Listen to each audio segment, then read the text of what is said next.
Hello and welcome. Now we are now in the dashboard area of our WordPress installation, and we are now going to install the WordPress plugin S2Member. And so in order to do that, we're just going to go to the plugins area. We're going to click add new. And then we're going to click upload plugin.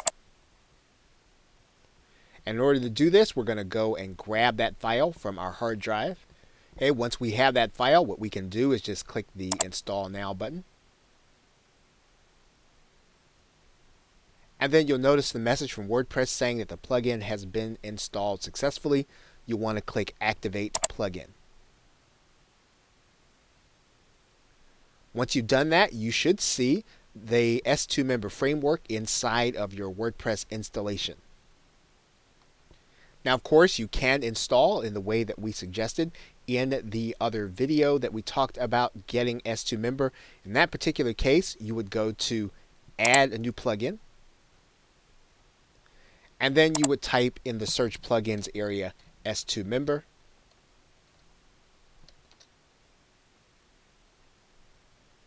When you do that, you're actually going to search. And you'll see the S2Member framework probably in the top left-hand corner.